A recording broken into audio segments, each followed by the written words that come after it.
Hello everyone, back to tuning in to today's second video, doing the ECMWF for 2 days / 6 weeks look ahead for the UK and for Ireland for today's second video. So it's going to get us into the second half of March. Can you believe that? Wow, wow, wow.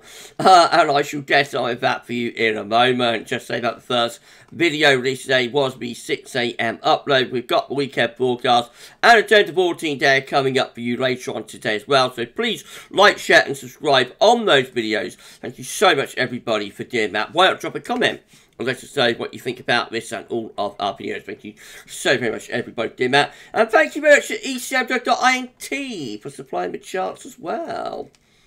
Thank you so much, EC. Right, going to start off with the week 1.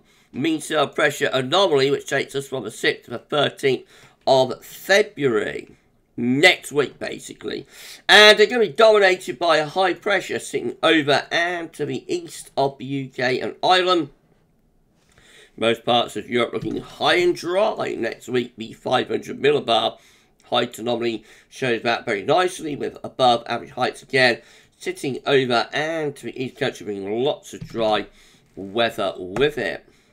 Temperature anomalies next week look like that, so milder than average in the north and west, so Scotland and Ireland coming out milder than average, colder than average, wow, wow, wow, for southern and eastern parts of England.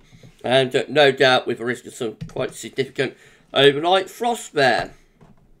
Going to be a drier than average week as well next week. Precipitation anomalies are coming out drier than normal. Right, week 2 will be the 13th to the 20th of February.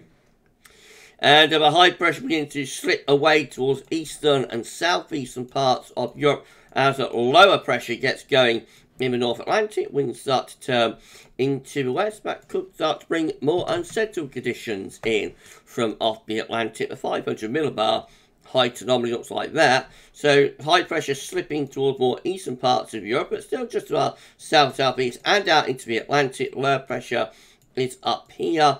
Definitely looks like we are beginning to establish more of an Atlantic flow there. Temperature anomalies are milder than average for the second week, around the middle part of February. Not excessively so, but around 1 to 3 degrees above normal. And the precipitation anomaly, it's a weaker signal, but maybe looking a little bit unsettled, particularly so for more northern and western regions. Week 3 will be the 20th to the 27th of February. Oh, doesn't look very good for cold ears. This one, high pressure will be to the south, low pressure away to the north. Winds will be coming up from a west or southwesterly direction there. 500 millibar height anomalies look like that. Again, we've got low pressure, below average heights in the North Atlantic around Greenland, Iceland.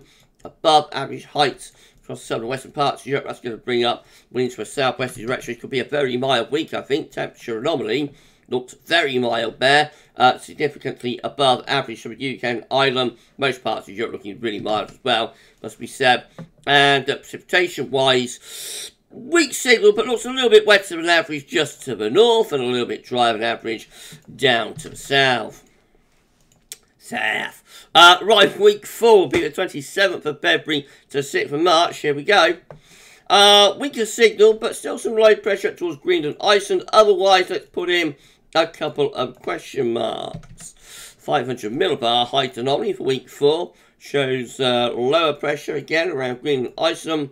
Higher pressure across the north and the west of Europe there. Temperature anomalies are still milder than average as we're moving into the beginning of spring 2023, meteorological spring anyway.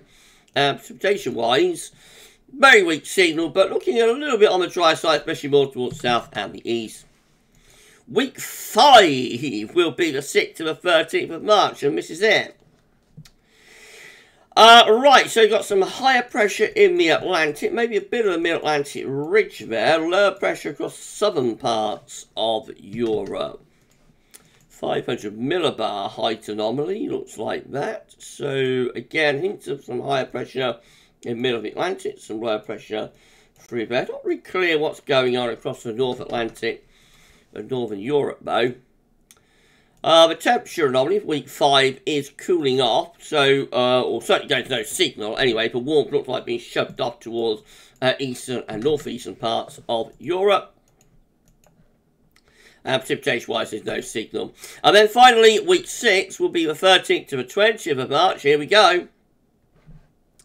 And that shows sort of lower pressure to our south, really. So, what's taking that low pressure to the south? Where's the high pressure? Is there going to be some high pressure up here? That's forcing the jet stream from low pressure southwards. Let's put in a question mark.